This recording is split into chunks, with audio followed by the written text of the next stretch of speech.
Assalamualaikum semuanya. Apa kabar kalian? Semoga dalam keadaan sehat dan dilancarkan rezekinya oleh Allah. Amin ya robbal alamin. Suatu hari Abu Nawas sangat kebingungan. Bahkan ia hampir saja putus asa. Sudah 2 hari dapur tidak mengepul asap karena tidak ada lagi barang yang bisa ia jual. Satu-satunya jalan yang bisa diambil adalah menjual manusia untuk dijadikan budak. Sebenarnya, jika Abu Nawas mau, dia bisa saja menjual teman-temannya. Namun, ia tidak tega karena teman-temannya bukan orang kaya, melainkan orang miskin seperti dirinya. Jalan satu-satunya yang bisa dilakukan oleh Abu Nawas adalah menjual manusia. Akhirnya, Abu Nawas memutuskan sesuatu yang tidak biasa. Ia akan tetap menjual manusia untuk dijadikan budak oleh si pembelinya. Bukan menjual temannya, melainkan rajanya Harun al-Rasyid. Menurut Abu Nawas, hanya baginda raja yang pantas untuk dijual. Bukankah selama ini baginda raja selalu mempermainkan dirinya dan menyengsarakan pikirannya? Maka sudah sepantasnya bagi Abu Nawas untuk menyusahkan baginda raja. Abu Nawas mencari cara agar bisa menjual baginda raja Harun al-Rasyid. Ia pun mendapatkan sebuah ide dan menjumpai baginda raja. "Apa itu wahai Abu Nawas?" tanya baginda raja langsung tertarik. "Sesuatu yang hamba yakin belum pernah terlintas di dalam benak paduka yang mulia," kata Abu Nawas meyakinkan. "Kalau begitu, cepatlah ajak aku ke sana untuk menyaksikannya," kata baginda raja tanpa rasa curiga sedikit pun. "Tetapi baginda," kata Abu Nawas, sengaja tidak melanjutkan kalimatnya. "Tetapi apa?" tanya baginda raja tidak sabar. "Bila baginda tidak menyamar sebagai rakyat biasa, maka pasti nanti orang-orang akan banyak yang ikut menyaksikan benda ajaib itu," kata Abu Nawas. Karena memiliki keinginan besar dan rasa penasaran yang begitu besar, baginda raja bersedia menyamar menjadi rakyat biasa. Melihat penyamaran sang raja berhasil, Abu Nawas dan baginda raja berangkat menuju ke sebuah hutan. Setibanya di sana, Abu Nawas mengajak baginda raja mendekati sebuah pohon besar dan rindang. Ia pun meminta sang raja untuk menunggu. Sementara itu, ia pergi menjumpai seorang badui yang pekerjaannya adalah menjual budak. Abu Nawas mengajak pedagang budak itu untuk melihat calon budak yang akan dijual kepadanya dari jarak yang agak jauh. Abu Nawas enggan menjumpai sang raja dan merasa tidak tega. Sementara itu, Abu Nawas beralasan calon budak yang akan dijualnya adalah teman dekatnya sendiri. Setelah pedagang budak itu memperhatikan dari kejauhan, ia merasa cocok. Abu Nawas membuatkan surat kuasa yang menyatakan bahwa pedagang budak sekarang mempunyai hak penuh atas diri orang tersebut yang berada di bawah pohon rindang itu. Abu Nawas pergi begitu menerima beberapa keping uang emas dari pedagang budak. Baginda raja masih menunggu Abu Nawas di bawah pohon rindang tersebut. Sampai tibalah pedagang budak menghampiri dirinya. Baginda raja merasa heran. Mengapa Abu Nawas tidak juga muncul dan mengapa justru ada orang lain selain dirinya dan Abu Nawas? "Siapa engkau?" tanya baginda raja kepada pedagang budak. "Aku adalah tuanmu sekarang," kata pedagang budak itu agak kasar. Tentu saja pedagang budak itu tidak mengenali baginda raja dalam pakaian yang amat sederhana. "Apa maksud perkatamu tadi?" tanya baginda raja dengan wajah merah padam. "Abu Nawas telah menjual engkau kepadaku, dan inilah surat kuasa yang baru dibuatnya," kata pedagang budak dengan kasar. "Abu Nawas menjual diriku kepadamu?" kata baginda raja murka. "Ya," bentak pedagang budak. "Tahukah engkau siapa aku ini sebenarnya?" tanya baginda raja geram. "Tidak, dan itu tidak perlu," kata pedagang budak seenaknya. Lalu ia menyeret budak barunya ke belakang rumah. Sultan Harun al-Rasyid diberi parang dan diperintahkan untuk membelah kayu. Baginda raja merasa heran dengan semua yang diperintahkan. Ia melihat begitu banyak tumpukan kayu di belakang rumah Badui itu, sehingga memandangnya saja Sultan Harun al-Rasyid sudah merasa ngeri, apalagi harus mengerjakannya. Ayo kerjakan. Meski ia merasa kebingungan dengan semua itu, Sultan Harun al-Rasyid mencoba untuk melakukan perintah dari tuan barunya itu. Sultan Harun al-Rasyid secara perlahan memegang kayu dan mencoba membelahnya. Namun, si Badui melihat cara Sultan Harun al-Rasyid memegang parang merasa aneh. Kok ini bagaimana? Bagian parang yang tumpul kau kearahkan kayu. Sungguh bodoh sekali. Sultan Harun al-Rasyid mencoba membalik parang hingga bagian yang tajam terarah ke kayu. Ia mencoba membelah, namun tetap saja pekerjaannya terasa aneh dan kaku bagi si Badui. Oh, beginikah derita orang-orang miskin mencari sesuap nasi. Harus bekerja keras lebih dahulu. Wah, lama-lama aku tak tahan juga, gumam Sultan Harun al-Rasyid. Si Badui menatap Sultan Harun al-Rasyid dengan pandangan heran, dan lama-lama menjadi marah. Ia merasa rugi barusan membeli budak yang bodoh. Hai Badui, cukup. Semua ini aku tak tahan. Kurang ajar, kau budakku harus patuh kepadaku, kata si Badui itu sembari memukul sang raja. Tentu saja raja yang tak pernah diperlakukan kasar itu menjerit keras saat dipukul kayu.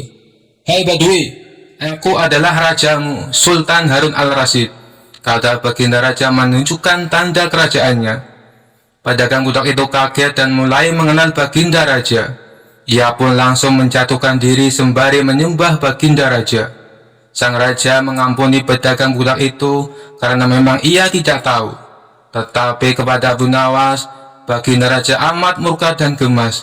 Ingin rasanya beliau meremas-remas tubuh Abu Nawas seperti telur. Kisah selanjutnya. Kala itu sejumlah penduduk Baghdad berkumpul di depan istana Khalifah Harun al-Rasyid. Sebagian berteriak dan meminta agar Abu Nawas ditangkap. Para penduduk protes karena beliau raksasa milik Abu Nawas yang dipasang di depan rumahnya berbunyi, dijual cepat matahari Baghdad, siapa cepat dapat bonus anak unta. Penduduk lainnya merasa panik dan kasak-kusuk di depan istana. Mereka takut sekaligus bingung. Jika matahari Baghdad dijual, bagaimana mereka bisa hidup? Abu Nawas, kamu serius mau menjual matahari? Tanya Khalifah Harun al-Rasyid sambil mengamati massa yang membeludak di depan istananya.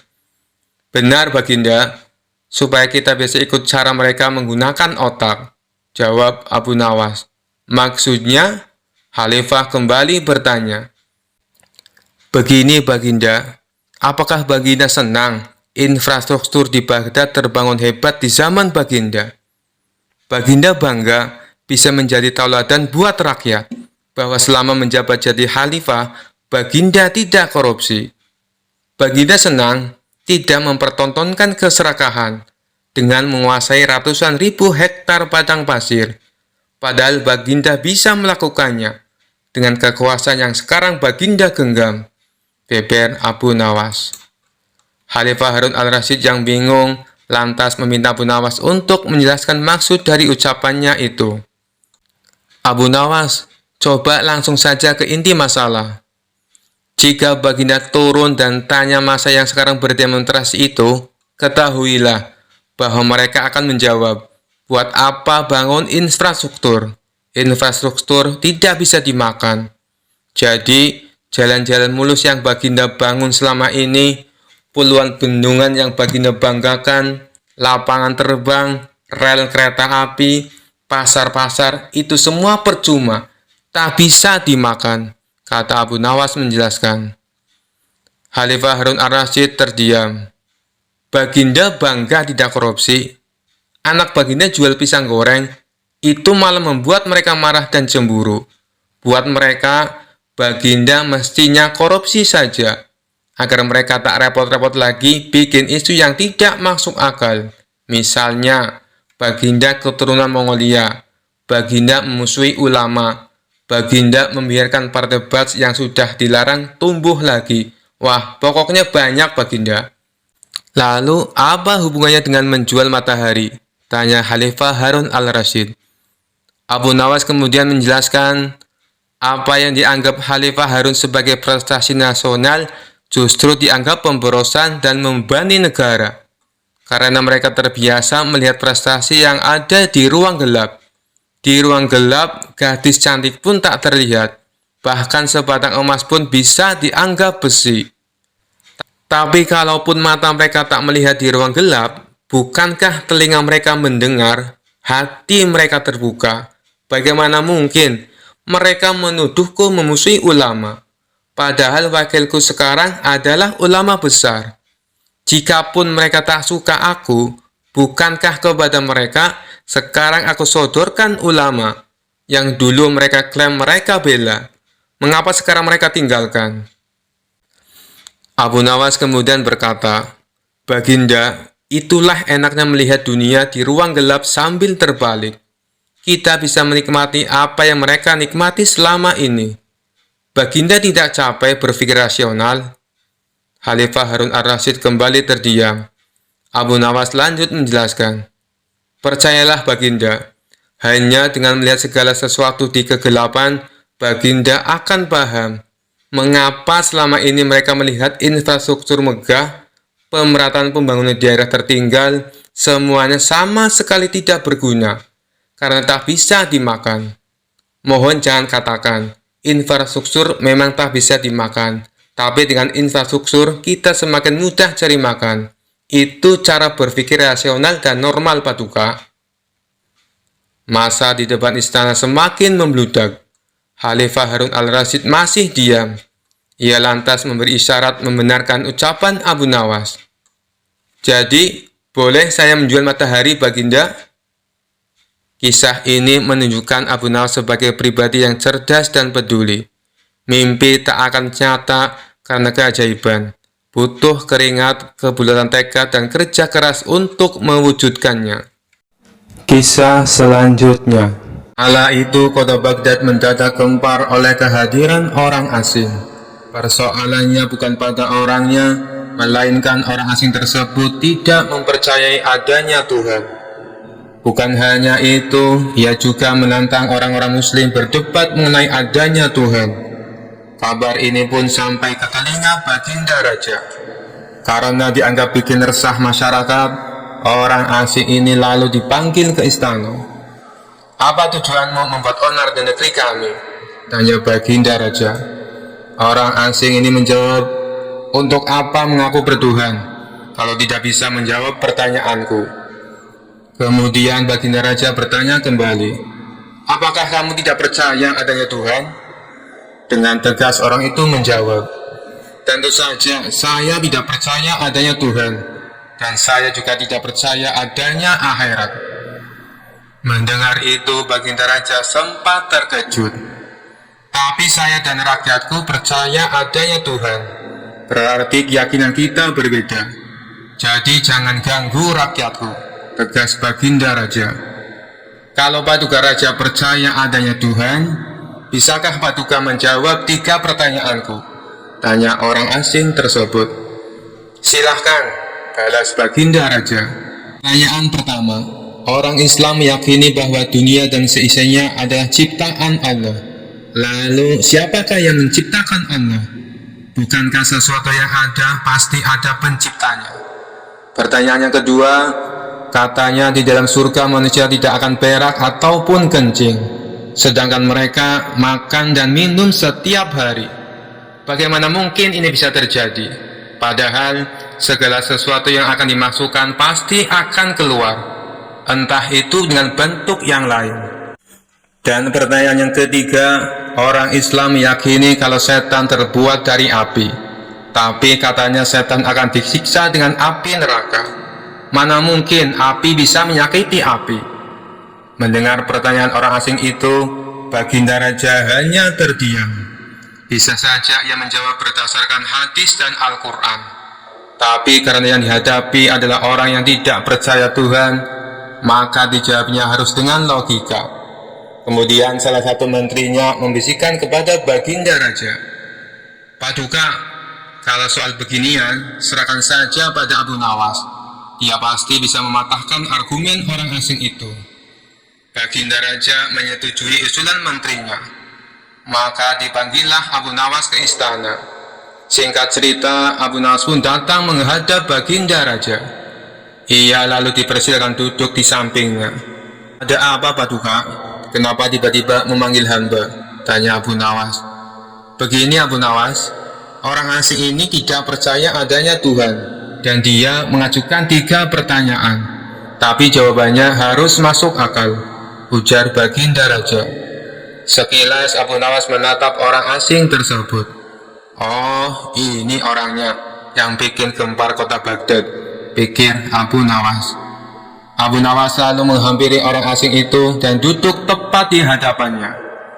"Silakan, apa yang ingin kau tanyakan?" ucap Abu Nawas dengan penuh percaya diri. Orang asing tersebut memulai pertanyaannya.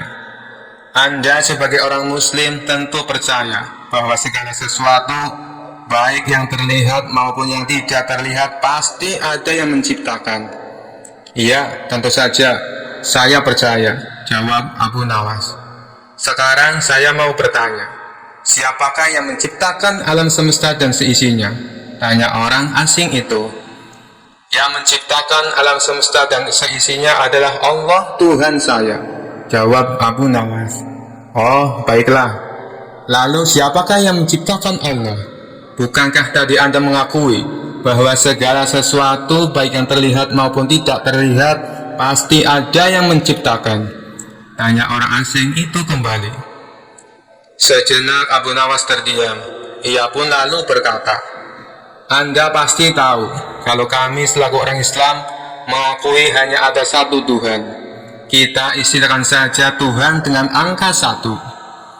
Sekarang gantian aku yang bertanya. Angka 3 berasal dari angka berapa?" tanya Abu Nawas. "Angka 3 berasal dari angka 2 ditambah 1, jawab orang asing tersebut. "Tepat sekali. Kalau angka 2 berasal dari angka berapa?" tanya Abu Nawas kembali. "Angka 2 berasal dari angka 1 ditambah 1, jawab orang asing itu. "Benar sekali. Sekarang, kalau angka 1 itu sendiri berasal dari angka berapa?" tanya Abu Nawas. Orang itu kaget dengan pertanyaan tersebut. Ia hanya terdiam tak bisa menjawabnya. Kemudian Abu Nawas berkata kembali, "Pada intinya semua angka pasti ada awalnya. Entah itu angka 5, angka 4, ataupun angka 10. Dan angka-angka tersebut diibaratkan alam semesta ciptaan Allah. Apabila kamu bertanya siapa yang menciptakan Allah, sama halnya saya bertanya dari mana angka 1 itu ada. Kamu pasti tidak akan bisa menjawabnya," jelas Abu Nawas. Orang itu pun langsung terdiam merenungi kata-kata Abu Nawas. "Untuk jawabanmu atas pertanyaanku yang pertama masuk akal juga. Sekarang pertanyaan yang kedua. Kalian sebagai muslim pasti meyakini kelak hidup di surga tidak akan berak dan kencing. Padahal di sana kalian makan dan minum setiap hari. Mana mungkin itu bisa terjadi? Jelaskan padaku," tanya orang asing tersebut. "Baik, akan saya jelaskan. Selama kamu dalam kandungan rahim ibumu, tentunya kamu makan dan minum, bukan? Karena menurut ilmu medis, seorang janin memakan sesuatu yang dimakan ibunya. Lalu ketika kamu dalam kandungan ibumu selama 9 bulan, apakah kamu pernah berak ataupun kencing?" Untuk kedua kalinya pertanyaan orang asing itu bisa dijawab dengan mudah oleh Abu Nawas. "Baik, jawabanmu masuk akal. Sekarang pertanyaan terakhir. Kalian sebagai muslim pasti meyakini kalau setan terbuat dari api dan neraka juga terbuat dari api. Tapi yang membuat saya heran, katanya setan akan disiksa dengan api neraka. Mana mungkin api bisa menyakiti api? Itu hal konyol yang pernah saya dengar," ujar orang asing tersebut. "Bisakah kamu menjelaskannya?" tanyanya kemudian.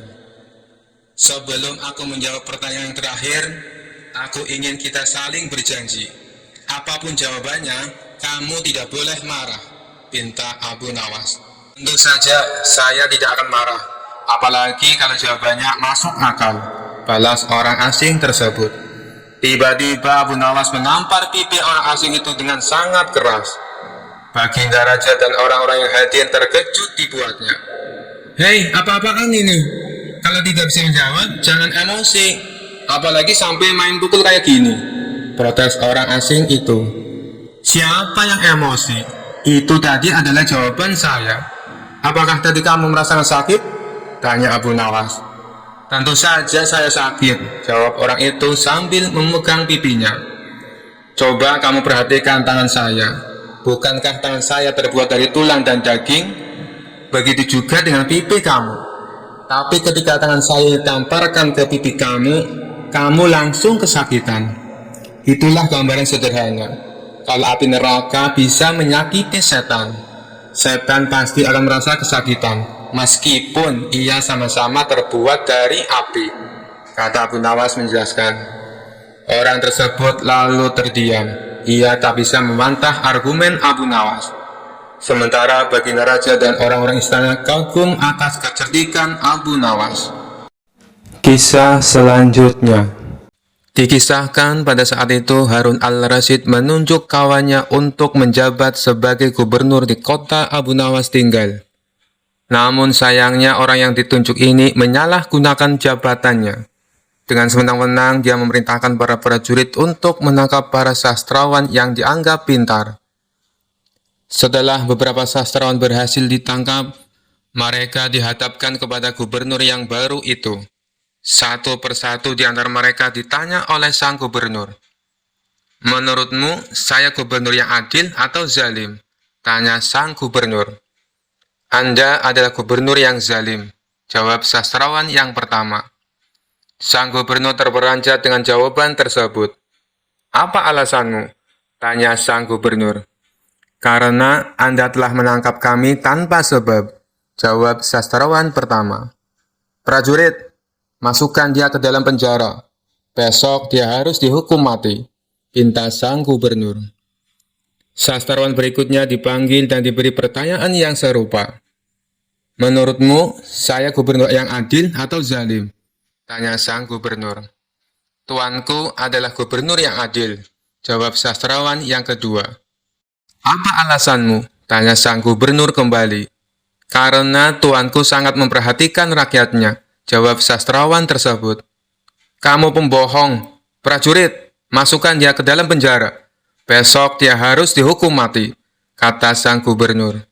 Begitulah seterusnya, apabila dijawab adil ataupun zalim, sang gubernur tetap memberikan hukuman mati pada para sastrawan. Kemudian, beberapa sastrawan yang belum tertangkap mendatangi rumah Abu Nawas. Tolonglah kami Abu Nawas, beberapa kawan kita dijatuhi hukuman mati, kata mereka penuh khawatir. Abu Nawas terkejut mendengarnya. Kenapa gubernur melakukan hal itu? Bagaimana ceritanya? Tanya Abu Nawas heran. Kami sendiri tidak tahu Abu Nawas. Tanpa sebab, gubernur yang baru menangkapi para sastrawan di kota kita. Lalu mereka ditanya satu persatu, apakah dia gubernur yang adil atau zalim. Bila jawabannya zalim, akan dihukum mati. Bila jawabannya adil, juga tetap akan dihukum mati, kata mereka menjelaskan. Pasti gubernur sakit, dia sudah tidak waras, ucap Abu Nawas. Itulah kenapa kita ke sini Abu Nawas. Kita mendatangimu agar kau menyelamatkan kawan-kawan kita. Sebab rencananya besok kawan-kawan kita akan dihukum mati, tutur mereka. Baiklah, aku akan ke istana gubernur sekarang juga. Kalian pulanglah, ucap Abu Nawas. Maka berangkatlah Abu Nawas ke istana. Sesampainya di tempat gubernur, Abu Nawas langsung menghadap sang gubernur. Melihat kehadiran Abu Nawas, sang gubernur langsung emosi.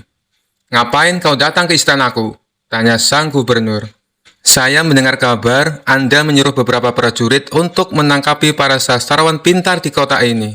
Tapi kenapa aku tidak ditangkap? Saya sangat tersinggung, jawab Abu Nawas. Oh, jadi kamu menganggap dirimu bagian dari mereka? Tanya sang gubernur. Tentu saja, masyarakat di kota ini tahu siapa aku. Aku adalah sastrawan terpandai di kota ini, balas Abu Nawas. Baiklah, Al-Gojo, tangkap Abu Nawas dan penggal lehernya, perintah sang gubernur. Tunggu dulu, sebelum leherku dipenggal, perintahkan Al-Gojomu agar jangan sampai merusak rambutku. Sebab aku baru saja keluar dari tukang cukur, sahut Abu Nawas. Mendengar itu, sang gubernur langsung tertawa terpingkal-pingkal. Itulah jiwa kesatria yang aku kagumi darimu. Aku mengampunimu, Abu Nawas, kata sang gubernur. Bolehkah aku meminta satu permintaan? Tanya Abu Nawas. Apa permintaanmu? Katakan saja, jawab sang gubernur. Saya juga minta pengampunan untuk kawan-kawanku, pinta Abu Nawas. Sejenak sang gubernur terdiam. Aku akan mengabulkan permintaanmu, tapi ada syaratnya. Kamu harus bisa menjawab 3 pertanyaanku, ujar sang gubernur. Baik tuan, saya siap menjawabnya, sahut Abu Nawas. Menurutmu, aku gubernur yang adil atau zalim? Tanya sang gubernur. Tuan bukan gubernur yang adil, bukan pula gubernur yang zalim. Orang-orang yang zalim itu adalah kita, sedangkan Tuan adalah pedang keadilan yang membalas kezaliman, jawab Abu Nawas. Luar biasa, jawabanmu sungguh menakjubkan, Abu Nawas. Sekarang pertanyaan yang kedua. Mana yang lebih bermanfaat, matahari atau bulan? Tanya sang gubernur. Matahari terbit di siang hari bersamaan dengan terangnya dunia. Maka menurutku matahari kurang bermanfaat. Sementara bulan terbit di waktu malam yang menerangi dunia dan menjadikannya seperti siang. Maka menurutku manfaat bulan lebih besar, jawab Abu Nawas. Sang gubernur pun tertawa dengan jawaban Abu Nawas, meskipun nyeleneh tapi masuk akal. Baiklah Abu Nawas, sekarang pertanyaan yang terakhir. Menurutmu warna angin itu apa? Tanya sang gubernur. Warna angin itu merah, Tuan, jawab Abu Nawas enteng. Apa alasanmu? Tanya sang gubernur kembali. Kalau kita masuk angin, lalu badan kita dikerek, pasti akan muncul warna merah pada tubuh kita. Itu menunjukkan kalau anginnya sedang keluar. Berarti warna angin itu adalah merah, jawab Abu Nawas. Untuk kedua kalinya sang gubernur dibuatnya tertawa terpingkal-pingkal. Kamu memang cerdik, Abu Nawas. Kamu mendapatkan apa yang kau inginkan. Ternyata apa yang dikatakan Baginda Raja tentangmu memang benar, Abu Nawas, tutur sang gubernur. Abu Nawas spontan kaget mendengar nama Baginda Raja disebut. Maksudnya Tuan, bagaimana? Tanya Abu Nawas penasaran. Sebelum aku ditugaskan kemari, Baginda Raja memberitahu saya kalau di kota ini banyak sastrawan pintar, dan di antara sastrawan yang paling cerdik adalah kamu. Saya berniat memanggil mereka untuk saya kasih hadiah. Tapi sebelumnya saya ingin mengerjai mereka dulu. Ternyata kamu malah datang untuk membantu mereka. Dan ini adalah suatu kesempatan bagi saya untuk menguji kecerdasanmu, jelas sang gubernur. Jadi, hukuman mati yang Tuan berikan hanya pura-pura? Tanya Abu Nawas kaget. Benar Abu Nawas, saya hanya ingin mengerjai mereka sebelum aku memberikan hadiah kepada mereka, jawab sang gubernur. Abu Nawas pun terdiam sejenak. Kurang ajar, ternyata aku masuk ke dalam perangkapnya. Tunggu saja pembalasanku nanti, ucap Abu Nawas dalam hati. Sekian dulu perjumpaan kita kali ini. Sampai bertemu lagi di kisah-kisah selanjutnya. Terima kasih yang sudah subscribe dan setia menonton channel ini. Wassalamualaikum warahmatullahi wabarakatuh.